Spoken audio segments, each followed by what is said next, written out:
Good evening. This is Mae Brussell in Carmel, California. This is tape number 400, August the 3rd, 1979, and it's side one.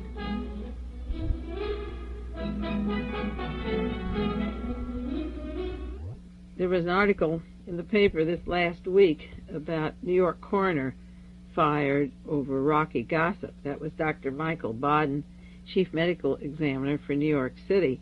Manhattan District Attorney Robert Morgan fired him for allegedly making remarks about Rockefeller and Meghan Marshak dying at the time they were having sexual intercourse. The interesting thing is that Dr. Michael Baden was the main medical director for the House Select Committee on Assassinations that just finished their $6 million ripoff investigating the assassination of John Kennedy. And, of course, one of the most highly guarded secrets of the Central Intelligence Agency are those medical autopsy reports. And I'm wondering if the firing of Baden had anything to do with what that CIA agent saw when he photographed and took some of the copies of the real autopsy pictures of John Kennedy. It's interesting that he's fired now. He also was accused of losing evidence in 2 murder cases. Now, that's a typical pattern of persons working for the intelligence community in the coroner's office or in the police department. Just at the time that Sirhan was arrested, the gun that he allegedly used to fire at Robert Kennedy was disposed of, and Ted Charach has been looking for that for many years, trying to locate that gun, just as the sleeve was cut off the coat of Robert Kennedy and the panels in the ceiling at the Ambassador Hotel. So the ballistic evidence is off. Sometimes you can lock a person up in jail and blame them for a crime they didn't do and lose the evidence and go on the evidence that's already disposed of. Other times you can let a murderer off free for lack of evidence. It has been cited that he was responsible or part of losing evidence in 2 murder cases. I wonder how political they are and who they are and what was involved with Michael Baden. It'd be interesting to follow his career because of his being used by the CIA with the House Select Committee and see where he goes from there. Of course, he never treated the Rockefeller murder as a murder. He telephonically from California gave approval to cremate the body. They not only cremated it, but they hurried and did it a day before the service on Sunday instead of Monday. And the real people to question in that murder were Andrew Hoffman, the aide with the walkie-talkie that was standing over him, Dr. Ernest Esikoff from Johannesburg, who sent Rockefeller 22 blocks farther away than he had to be at the time that he was already dead, and they sent him on to the farthest hospital instead of one few blocks away. And, of course, there's Porchetta Pierce and Meghan Marshak and David Lustig. David Lustig is the photographer from California who was engaged to Meghan Marshak, the woman who was with Rockefeller, and he was a photographer both in Venezuela and at Rockefeller Estate in New York. These people have simply faded away like the Chappaquiddick girls. I called that affair a while back in earlier tapes Chappaquiddick Rocky, and if you want those tapes going back to February or March or don't have them, you can get those. But Dr. Michael Baden was fired as the head coroner in New York just at the time that the House Select Committee on Assassinations was coming out with their report. I'm sure that everybody else associated with it could probably be investigated and find links to the intelligence community because Robert Blakey only used people from the CIA and FBI that he could trust during his investigation. A gentleman died this week. This was not a murder. I'm sure this was just a death, but equally as interesting. His name is known to the older listeners. The young ones will have to look it up in history books. His name is Rexford G. Tugwell, and he was one of Franklin Roosevelt's brain trusts. He's described in the newspaper as one of the brain trusts. There's a large article about him in the Washington Post, July 25th, 1979. It describes his career and labels him liberal, which I doubt, and I look at his past career and doubt that he's anywhere near a liberal, whatever that means. I really don't know what that means. It describes his work in Washington, D.C. as the Assistant Secretary of Agriculture and at Columbia University, where he worked for Franklin Roosevelt on a 3-member team. In the Department of Agriculture, he had supported programs to pay farmers and take the land out of production rather than to grow unneeded crops that would have, in quotes, been destroyed, but of course were needed for poor people during the Depression, that they all could have used the crops and maybe pitched in and paid the farmer back if they had been smart enough. Back to his Columbia University career, when Tugwell worked with two other members of a three-member team that were called the Trust, and one of them was a man named Raymond Moley, M-O-L-E-Y, and the other was Adolph A. Burrell, a law professor at Columbia. Now, Adolph Burrell's name comes in very interestingly later because he is the man working with Whittaker Chambers and Richard Nixon to escalate the Red Scare against Alger Hiss and detract from the United Nations and Dumbarton Oaks and various organizations that Alger Hiss was working with, and primarily that pumpkin paper story of the microfilm in Whittaker Chambers' backyard and so forth was a great tool to get Richard Nixon working from the House on up to the Senate later, and then vice presidency and then president, on this Red Scare tactic that his political backers supported all the way up his career. Well, later on in Richard Nixon's career, when he's now in the Senate, the same Undersecretary of State, Adolph A. Burrell, is now testifying on behalf of a man, I've mentioned him before on other tapes, Nikolai Malaksa of the Iron Guard, and he is the Nazi that was working with Albert Goebbels, the brother of Goebbels, and Malaksa had several $1 million in Chase Manhattan Bank after the war, and then when he went before the Congress to get his citizenship, Undersecretary of State Burrell personally testified for Malaksa on behalf of the Congressional Subcommittee on Immigration, and then Richard Nixon, as a young senator, introduced a private bill in 1951 to allow Malaksa to come into the United States. That wasn't the end of the career for Nixon or the man that Burrell had signed over for, because then he goes out to California to Richard Nixon's law office, and in Whittier with the man that put Nixon into office, Mr. Herman Perry of the Bank of America, that began Nixon's anti-Red campaign against Jerry Voorhees. Then Malaksa goes on to Ron Perón in Argentine, Buenos Aires, and meets with the CIA and Otto Skorzeny and top Nazis, and works with the Odessa, and has a long link of working with the Nazi underground brought to this country by Burrell. I think that's interesting to look back, even if I've used it in other instances before, because Burrell and Nixon were to sign for this man and bring him to the United States and then join him down in South America with his other Gestapo buddies, now that he was a multimillionaire with a dummy front, running out of Richard Nixon's office in Whittier. But then their buddy, the buddy of Mr. Burrell, is to come out to California. At first he was at the University of Chicago, working. That university was set up by the Rockefeller family, and he was working there as a professor.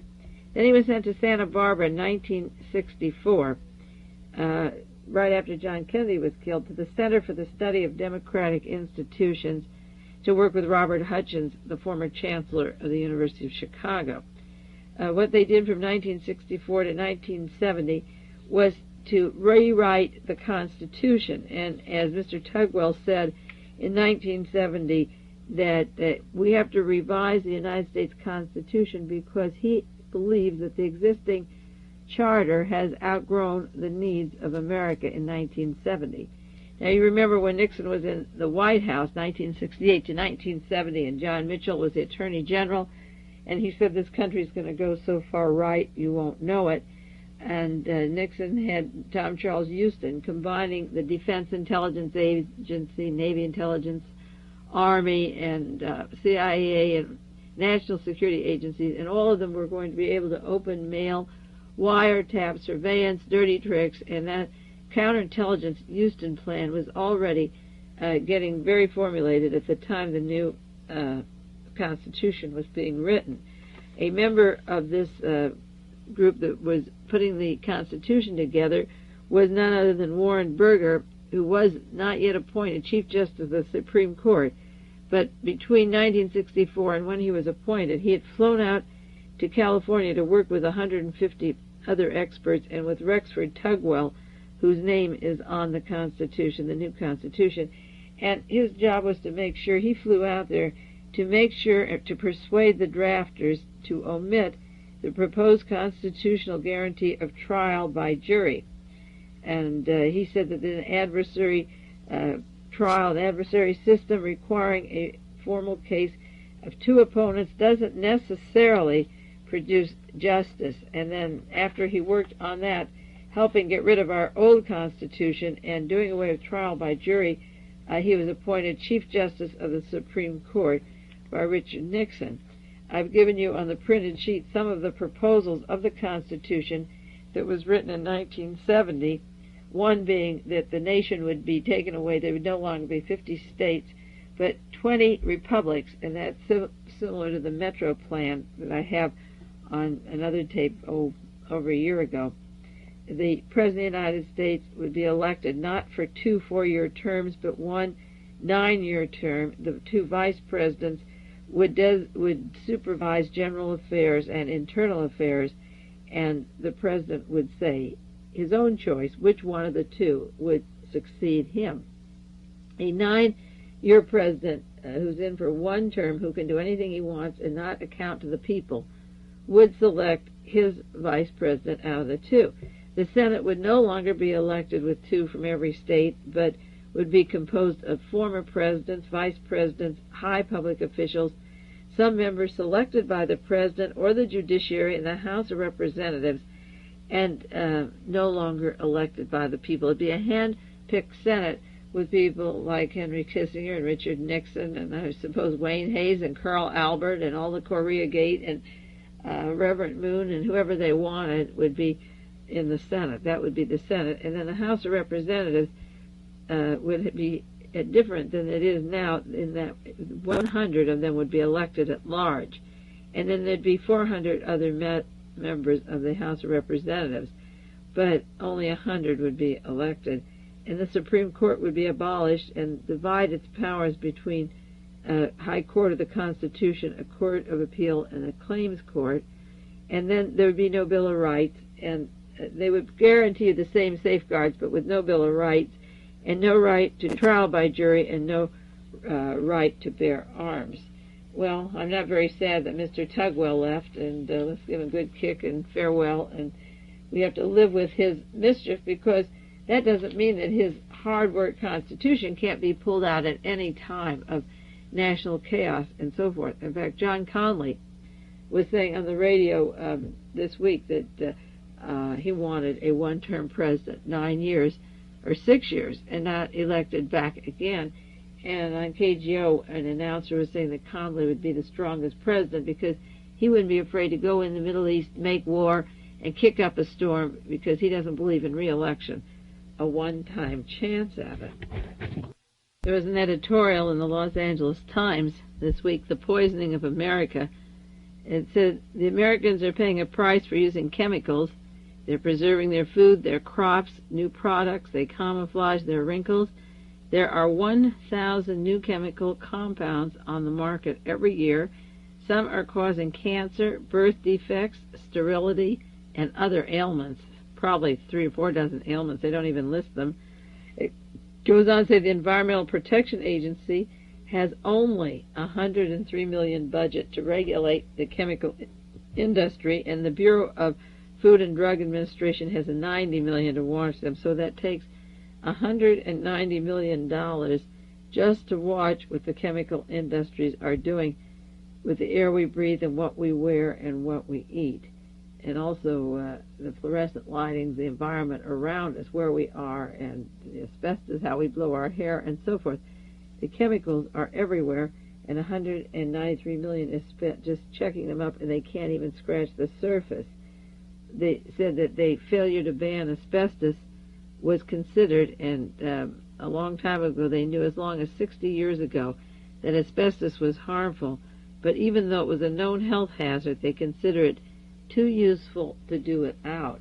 Now, instead of looking for a substitute, they went on and gave cancer to the employees, knowing that they would probably get cancer, which is no different than working in the Nazi concentration camps until you die, or working into the rocket factories until you're dead. The Nazis had the idea of using slave labor until they died, and in this country we are using people in dangerous occupations, knowing the problem with the cancer, but using their labor anyway, and when they get sick, they can be replaced with new people. Last week I talked about a drug, BZ, that chemical compound that the government has 50 million tons of, and it's enough to wipe out, at least psychologically for a while, the entire world 10 times over. But there was another article about it in the Washington Post of interest this week, and also I got access this week to the government study, some pages from the Technical Report 7710, dated August 1977, prepared for the Office of the Project Manager for Chemical Demilitarization and Installation Restoration by the U.S. Army Medical Bioengineering Research and Development Laboratory in Fort Derrick, Maryland, signed by David Rosenblatt, Jack Dacker, Ronald Shiotsuko, and Carl D. Rowlett. So I thought I would share with you what the Army was saying about their drug DZ, based upon their own reports, because those are always the most interesting. They differ so sharply from what the newspaper prints. So I'll share with you the newspaper article and then their own report about this drug, because this is a pertinent drug and it's something we shouldn't lose sight of. The Washington Post, July 18, 1979, has an article, Army Slowly Dumping Delirium Bombs. Now, there's a little deception there. Slowly dumping is the Department of Understatement, because the article says that they've now given a contract to a company, Battelle Research Organization, to come up with a disposal plan, but it won't be working for 8 to 10 years. I can't visualize how much 50 tons is, but it seems difficult to believe it would take 10 years to dispose of it. Furthermore, these aren't really bombs. They call them delirium bombs, but they are given orally, they are given in water, they are given in alcohol, and as a substance in food. They're not dropped from the air, or imagine it can be, but what they call the delirium bomb, they also write up, is taken orally. Now, the important thing is that the Army began to stockpile this and drew up their major supply. In 1960, they sat around with the strategists. In 61, the Army was gobbling up this huge supply, which they said causes people to hallucinate up to 80 hours, but then it blots out all recollection of the experience. And you think about how many crazy people are acting with unpredictable behavior, or running out naked and climbing lampposts. One man in Los Angeles who was shot by the Los Angeles Police Department. A lot of people out there acting with their crazies and no past history or noticeable reason. And this says that if they take it, it does blot out all recollection of what happened, and it's in powdered form. Then the Washington Post article goes on and has something that's in the medical research paper. It says that in 1975, Gerald Ford signed an order banning most chemical and biological weapon developments, but he allowed the Army to keep BZ stockpiled for use in civilian disturbances. So you get people like Adolf Berle working with Richard Nixon through the Alger Hiss and through the importation of Nazis and the network of persons from Nixon's office down to Argentine, and you have an assembly of people with the mentality of drawing up a constitution that would create riots when a lot of this is going on, and then people like Gerald Ford, who was appointed on the Warren Commission by Richard Nixon, who then was appointed vice president by Richard Nixon. Instead of protecting us, the people, they create the situations for the anger and the riots, and then they create the medicine for the riots. So that this drug, which the Army admitted testing on over 2,000 people, is still kept thanks to Gerald Ford in case we need it for street rioting in the United States. Now, what does the report say? In essence, the report right from the Army from Fort Derrick, Maryland. I'll read you a few high points of it, because there are a lot of details, but there's some points you should know. In the first place, they said there's over 100,000 pounds. I guess that's the 50 tons. They were manufactured in 1 year, allegedly, for military use in the 60s, and the Army bought it all up. Millions of dollars were spent in creating the drug, and they have given the drug to our own soldiers. They said they've done that. They have not developed any technology yet for destroying the drug. They admitted that it's extremely stable, and then they went on to define stable is that it continues to exist for as long as 135 years.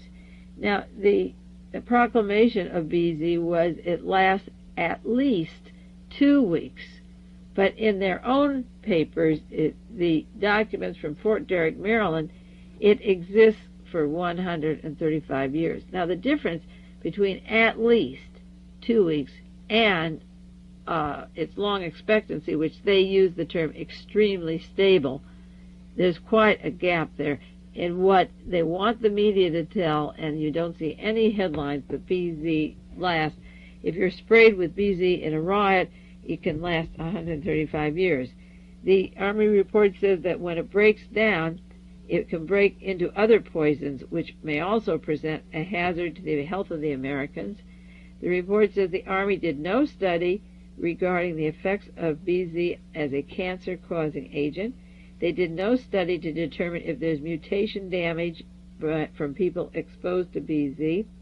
And they did write in the report that they did no follow-up of the people that they gave it to.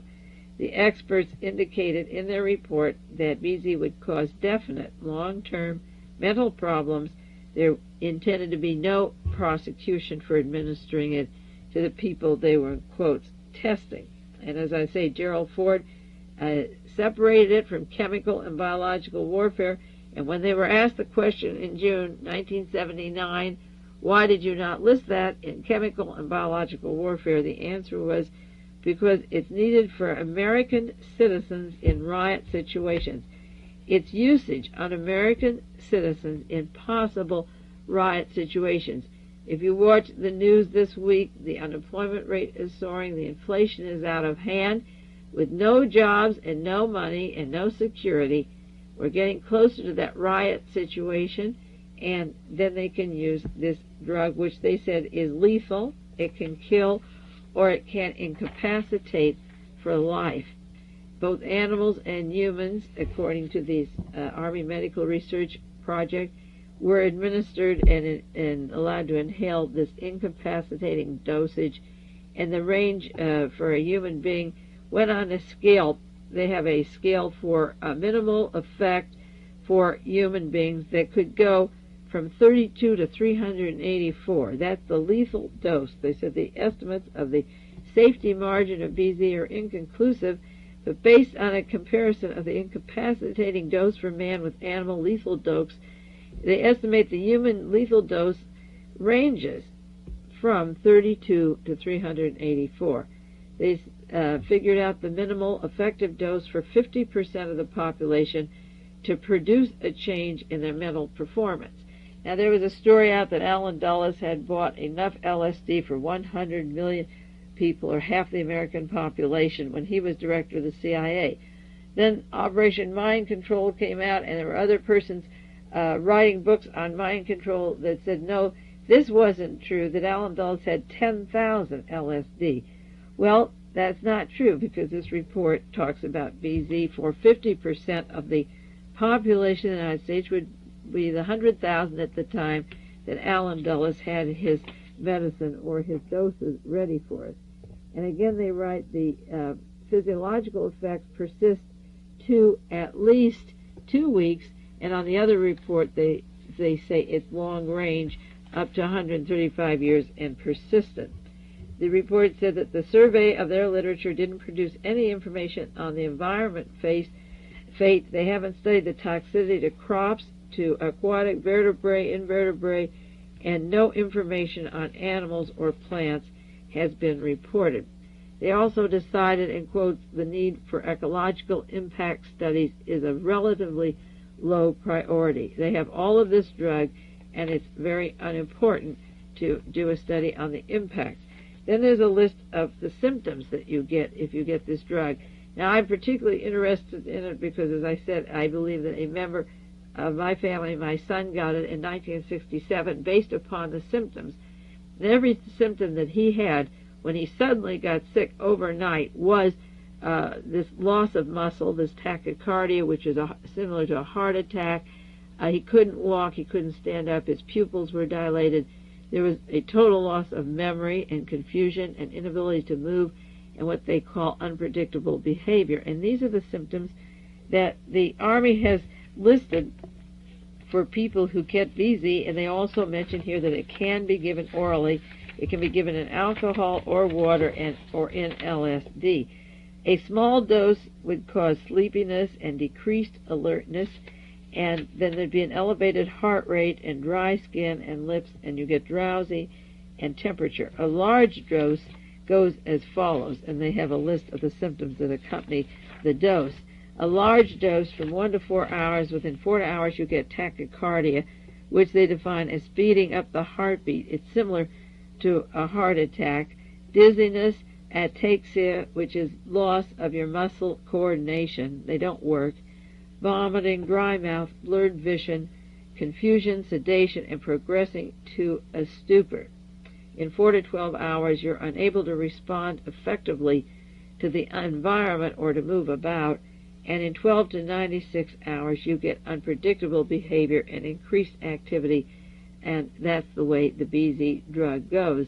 They described it as a very potent that could be given to the central nervous system, and it is affected by BZ with oral doses to get that heart rate and skin temperature and so forth.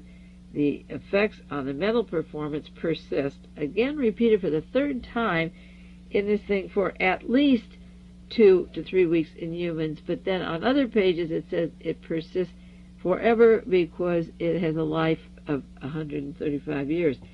They also describe in their report that they do not do follow-ups, and they haven't except for 2 people. That report was written in 1977 and was just released, and in 1979, June of 79, 2 months ago, questions were asked at Fort Detrick, Maryland, certain questions on this drug. One was, where is it stored? And they answered in Arkansas, Utah, and Maryland. Have there been any leaks? Yes, there have been leaks. What are the storage safety requirements? There are no special requirements for storage. What is the current policy? The current policy under the general U.S. policy is the maintenance of a deterrent and a retaliatory capability. Are there any treaty agreements? There are no specific treaty agreements to the use of BZ. See, I believe that that $2 to $3 million that was just allocated to that company that they said would take 8 to 10 years to get rid of, I'll bet you they will be using some of that on the people before the 10 years are up. Otherwise, they would bury it very quickly and look for solutions to employment. But the solutions are not going to come about, and the chemicals are ready, and I don't believe they would hesitate to use those chemicals on the people. A subscriber to the tapes sent me an article from Toledo, Ohio, an interesting article on the moon rock, and I thought I'd share it with you real quickly before we get to the other side of this tape. There was an exhibition of the Gem and Rockhound Club that's going to take place. NASA has loaned them a display of a moon rock that weighs 4.5 ounces, but there's certain conditions under which they can have the rock. The rock has to be in the personal possession of a courier at all times. It can't be checked or stored or transported in the trunk of any automobile. In no case may a courier keep the sample in a motel or hotel room overnight, nor may you keep it in your home overnight. Each transfer of the rock is signed by a document indicating the transfer of responsibility. The rock is encased in lucite, so you can't touch it or examine it anyway, but only a cloth provided by NASA may be used to dust the lucite, and only special gloves, which are provided, may be used in handling it. The rock must be under constant surveillance of a responsible guard every minute it's on display, and each night the rock will be removed under guard to the Toledo Police Department for safekeeping and returned under armed guard to the display site every morning. The rock, as I say, weighs 4.5 ounces. I spent the day this last week with Bill Casing, who wrote the book We Never Went to the Moon, America's $30 billion swindle, so evidently it's still costing millions of dollars to protect the rocks when they're moved around for whatever reason. I can't imagine, but they're in lucite with special gloves and guards and treated in this manner. We'll turn over now on the other side of this tape.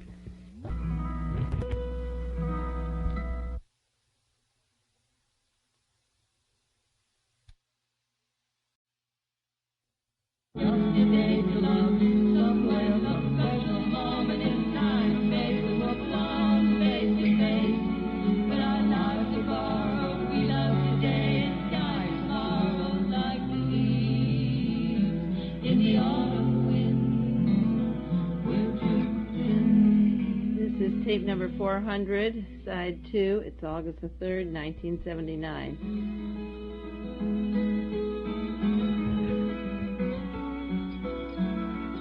I promised last April, way back in April, it seems yesterday, that I would try to put a few important dates together, interweaving dates that I consider influential in affecting our history today and tomorrow, based upon the meetings and the persons that were combining their energy or their mutual hate and conniving for assassinations or cover-up or altering the state of history today. And I've been working the last 3 weeks very hard to put together this chronological order for you, and I'm going to be taking a break during the month of August, the last 3 weeks in August. So I decided to work this past 3 weeks on these tapes and give them to you in chronological order with important dates, and beginning briefly in 1826, and then they're 3-hour tapes that will go up through the end of 1948, up to 1948. I was hoping to encompass a lot of situations in this time period, but that's all I could do in the job that I wanted to be done, and then later, if you like those tapes, I'll continue with them. So there will be a cutoff on the news of the days, the daily updates, and I will give that chronological order of some important events, which I've been promising for a long time. I've gotten a lot of letters and calls about that, and those will be the 3 tapes in August.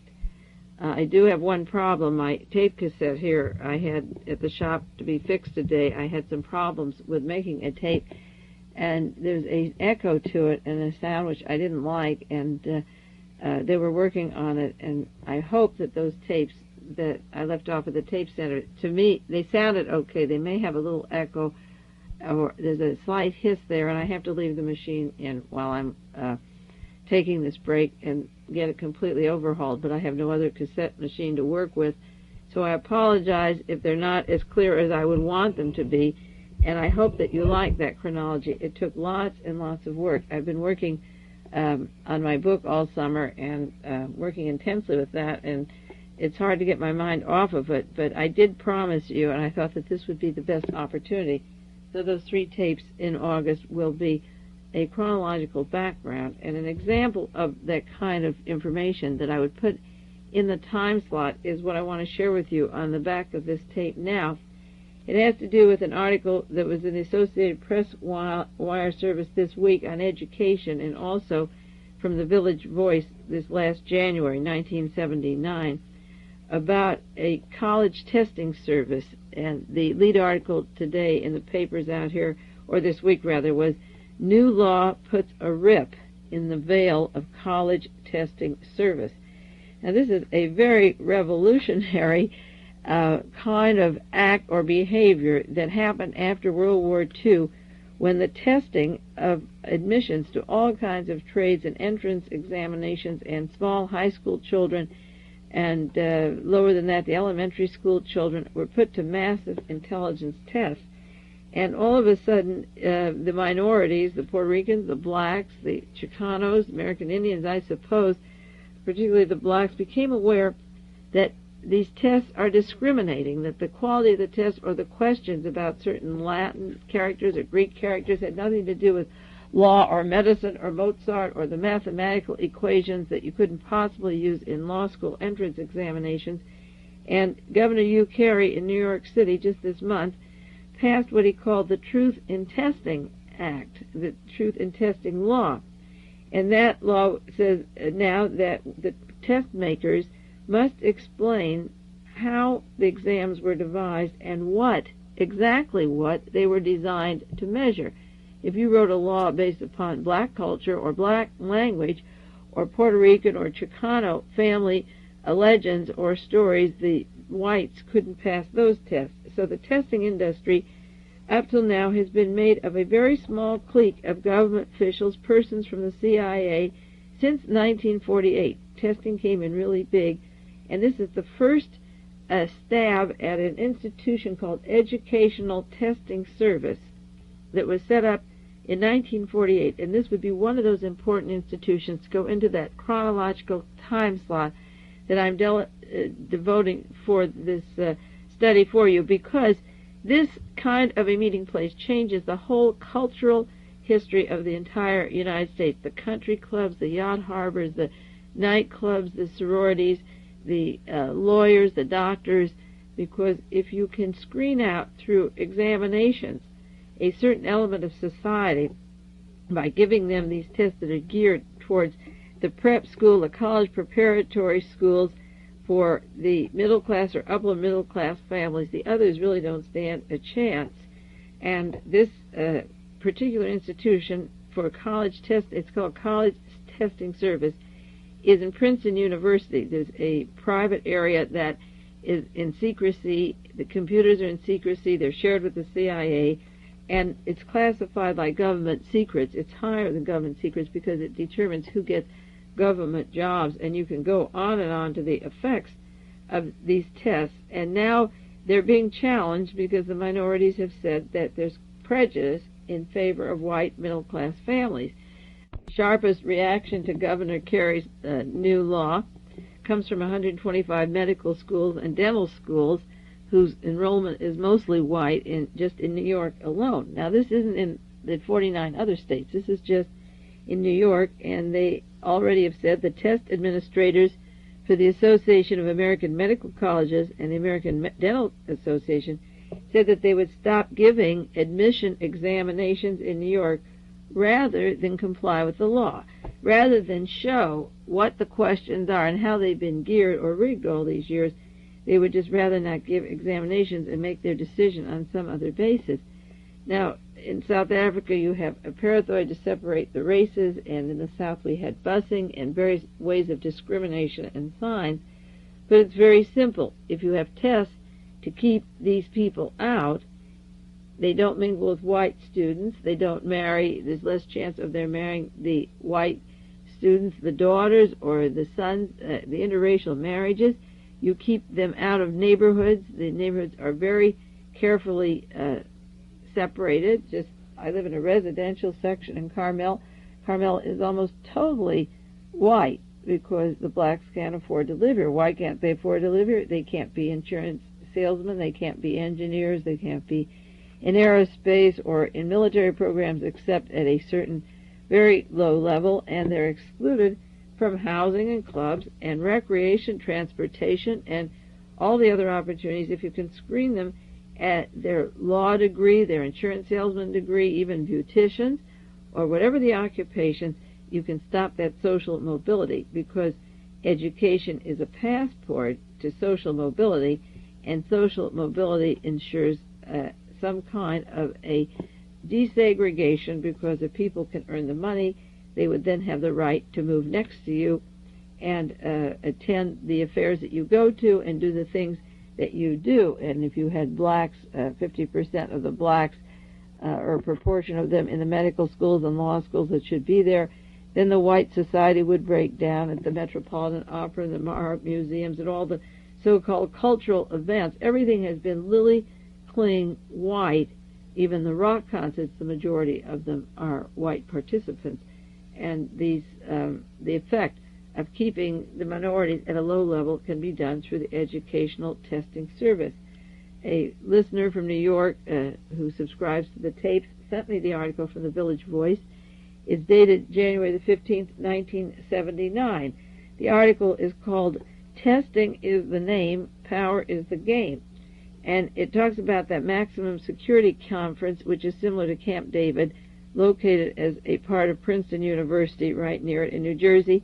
And there was a meeting there last year called The Future of the World, no less than The Future of the World, with people like Henry Kissinger and Mr. Brzezinski and General Alexander Haig, David Rockefeller, Frank Kerry, board chairman of IBM, and various prime ministers. And there they discuss, such as they do at the Bohemian Grove later in the year. They just got through a meeting up here in California, but that's mostly for fun. Here at Princeton, they were discussing the future of the world, but the hosts were the Educational Testing Service. It started after World War II in 1945-46 when Project Paperclip brought people to the United States. They just didn't bring rocket scientists. They brought professors to Princeton and Harvard and Yale and Stanford Research and UCLA Medical School and so forth, various doctors and scientists that worked for Adolf Hitler. And they were brought to this country, and the National Security Council was formed in 1947, and that changed the entire face of this country, the presidency and the Congress, and you'll hear about that on my tape on the chronologies. And then after the National Security Council came, how do we keep them, the masses, out of our schools, our corporations, our educational testing service? So this was set up by three parties, one the College Entrance Examination Board, the other the American Council on Education, and the Carnegie Foundation. And they began to administer scholastic aptitude tests, and also these are given for every graduate school. If you want to be a teacher or a chemist or a physicist or whatever, these aptitude tests are geared towards certain people in our society. And as the article said in the Village Voice, it built up an Orwellian empire with over 300 different kind of testing programs. The money comes in to this educational testing service from corporations, from various professions, from various private schools. About $80 million a year comes in. They described in the article in the Village Voice that the student is a captive consumer. He goes to grammar school and high school, and even in those schools, elementary school and high school, they get a minimum competency exam. They are tested. In fact, there's children at the high school here at Carmel now who don't have to go to high school the last year. If they just take a test on their IQ or so forth, they can skip the last year and get their degree. But if they're in school, attending regularly, they're given the high school minimum competency test every year. And the first 2 weeks of school, or in a short time period afterwards, every child is photographed. And when you go to talk about classes or schedules, they pull out their photographs side by side for every year of the whole class and their tests. This educational testing service handles 50 vocational licensing tests and administers 300 different kinds of programs. So the minute a student is born in elementary school and goes there or to high school, he gets these examinations, and if he wants to go to a college that's worth anything outside of the local junior college, which is low in faculty capability, that is actually an enlarged kindergarten, the ones that I've seen, they stay there. I don't know how much testing they do there, but if you want to go on to another college, there's more tests. And then the graduate school is the hard part. The nurses, the teachers, and the professions, all the professions get tested, and they're tested in college also, but the graduate school is the big lump from an everyday job, 9-to-5 job, to the professions. Anybody who wants to earn money in our society and make that mobility goes to graduate school. This article says that there's a threat because of the links of the Educational Testing Service to the CIA, and you know the CIA is not supposed to be working domestically, but it's in every facet of our society. And their own entrance exams are devised at Princeton University, and the CIA has access to the computers of the Educational Testing Service.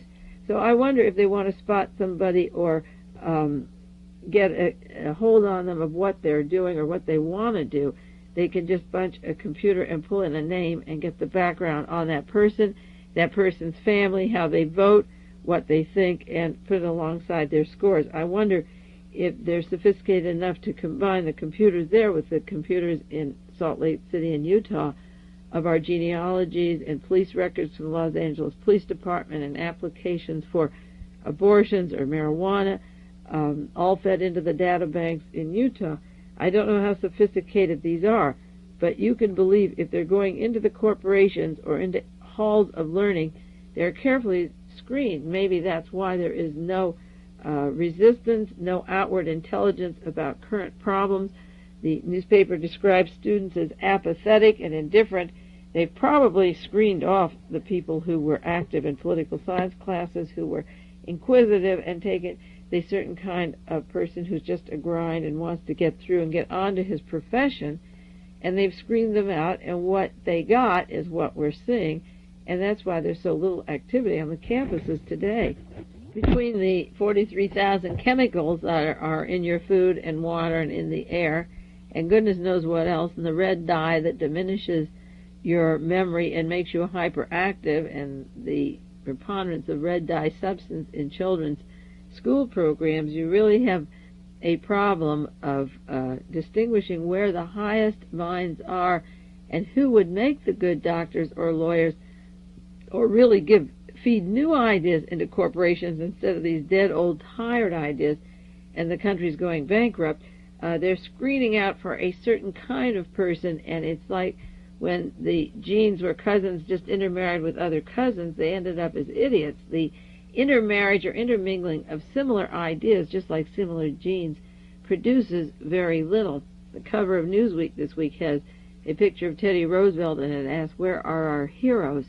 People that made an effort are put down and derided, like John Kennedy and Robert Kennedy, or fixed up with women so that they're discredited for the main contributions they made.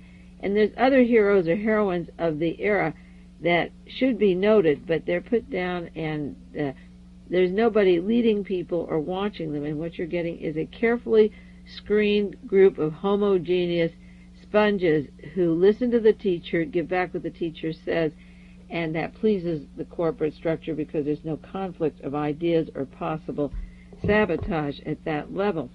So that there's information in these computers. They say 15 million Americans, but it has to be more. And also foreign students, if they have financial or personal history reports, they report it with Educational Testing Service. This article says that they also have many friends in Washington, such as Juanita Krebs, who was an official on the board of Educational Testing Service, a John Bradamus from Indiana, congressman, who was chairman of the House Subcommittee on Select Education and was on the board of Educational Testing Service. And they talk about Wilson Riles from California, who's now being named as the possible head of the Department of Education. He's voted 13-12 in favor of testing at a time where the controversial Bakke decision was coming out about whether to give special consideration to blacks or minorities to enroll in medical school. The answer was, don't give them favoritism. I heard Lena Horne, and I guess there's people like Wilson Riles and others that believe, don't give them favoritism, let them pass the test like anybody else. And yet the test is rigged from them right from the beginning, so that is a catch-22. Justice Lewis Powell could refer to the Bakke decision when the subject came up before the Supreme Court on whether to allow him into the medical school over against a black person that was going to get that seat, and he challenged it. The Educational Testing Service gives tests for college boards for more than 2,000 colleges, and as I say, you can believe it's the better colleges and not the little small junior colleges around where people get a moderate training in hotel management or motel distribution of frozen foods and so forth. The level of intelligence and the escalation up the social scale is so nil if you just have that kind of an education that they don't have to bother. But if they carry 2,000 colleges, you can believe that they're the cream around the country and in every state. I think the best analysis that Ralph Nader gave of the educational testing system, I put on the sheet for you just a little bit of it. There wasn't room for the whole thing. And Ralph Nader is no baby in the corporate structure of things. He said, in quotes, the Educational Testing Service, that's the company specifically that was formed in 1948 by Carnegie Foundation and the other educational testing services. This specific one in Princeton, he said, is the thickest net of corporate secrecy in America. Now that's pretty thick because he knows the corporate secrecy. He said they're deliberately secret. If you are networked, to these boards and admission people, you control the professions and occupations of millions of Americans.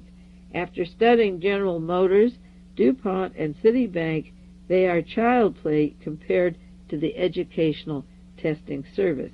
Well, as I say, this is really a social revolution of a kind if this ever breaks through, because when he says you control the professions of and occupations of millions, when you control the professions, then you control the mobility, whether you have black airplane pilots or black people at the airports other than carrying language. How many black people are signing you in at the airport or taking the tickets or working in executive branches at any of the airlines? And if you go to Rockefeller or Boeing or Hughes Aircraft and many of the Army bases and the aerospace industry, the blacks, for the most part, are into the janitorial work, and that's where they're relegated.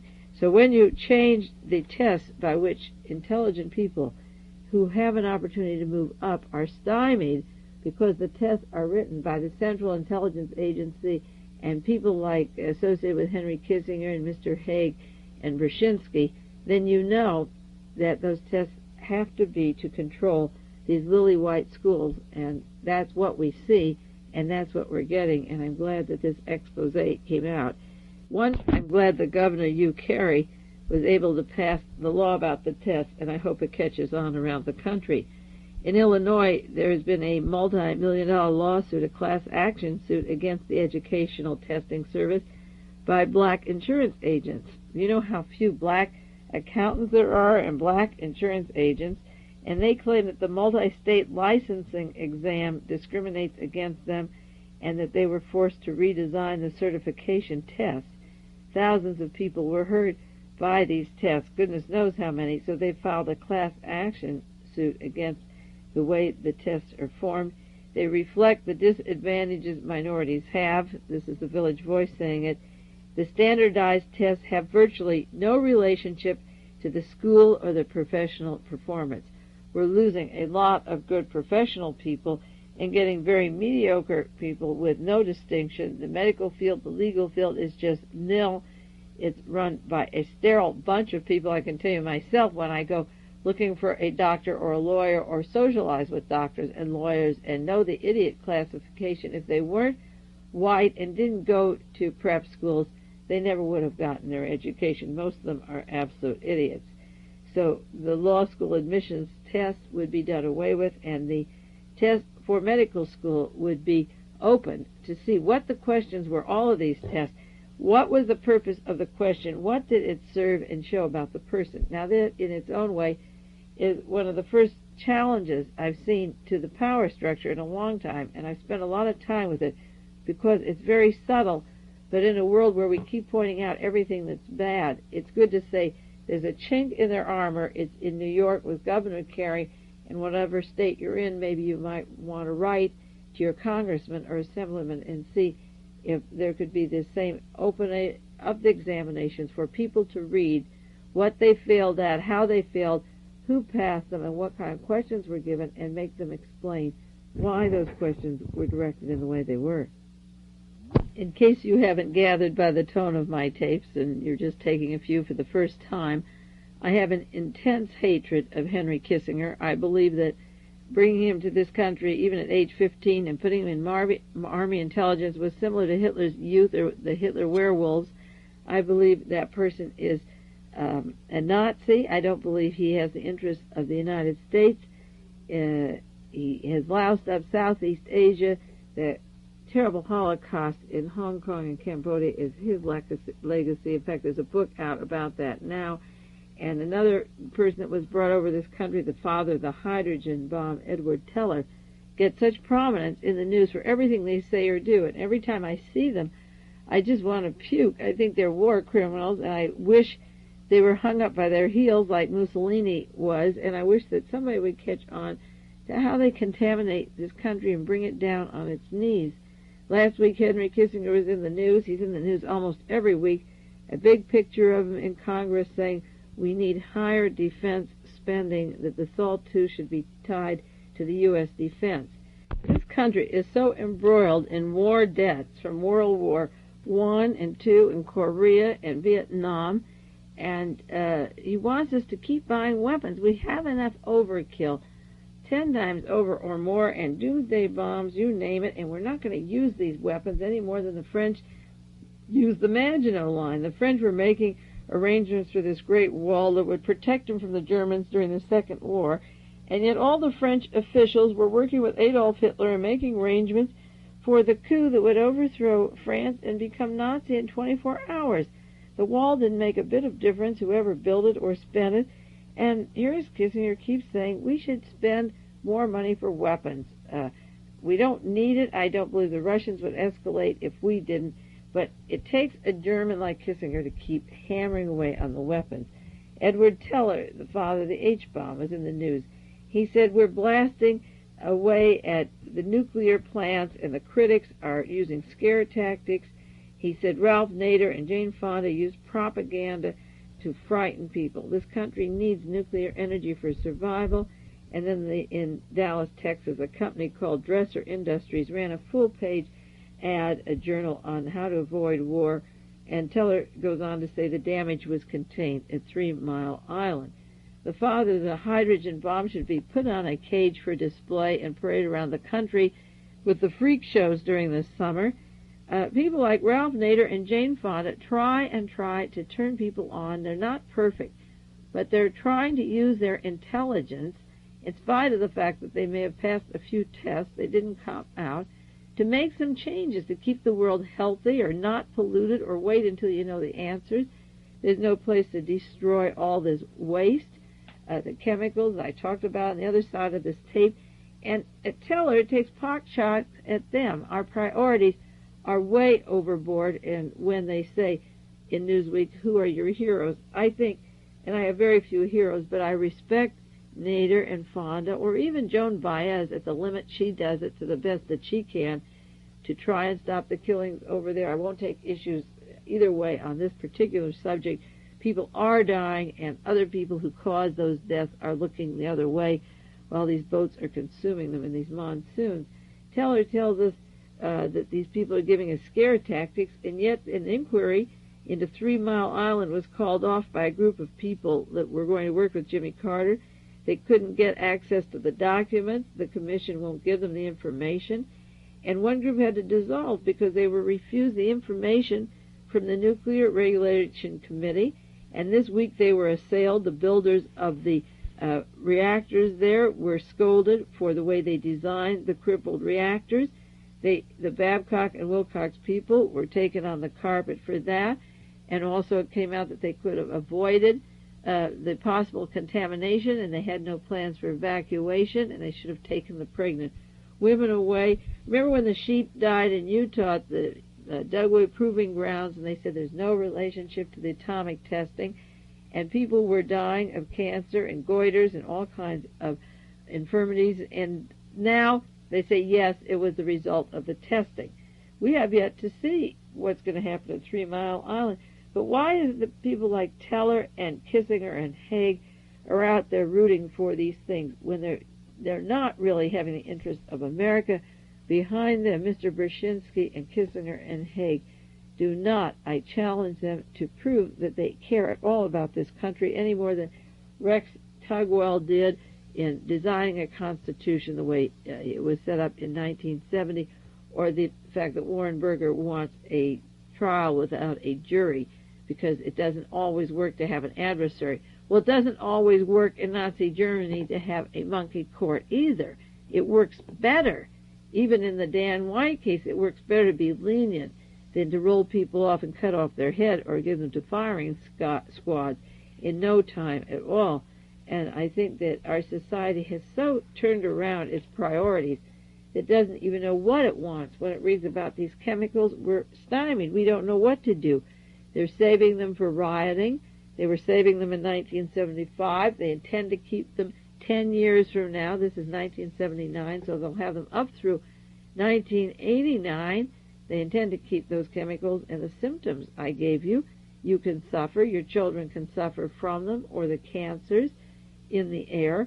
There's no solutions, but a lot of big mouths telling us we need the weapons and we need the nuclear agencies, and we need to go on escalating the munitions and the ammunitions game. It just makes me sick to read the paper and see Kissinger's face in quotations all the time. There was a plane crash on the Monterey Peninsula last week, about a mile from Paul Anka's home. A Democrat from New Mexico, a member of the New Mexico Senate, a doctor, a physician, and his wife. It's hard to know what happened to the plane, and I doubt if we'll ever know.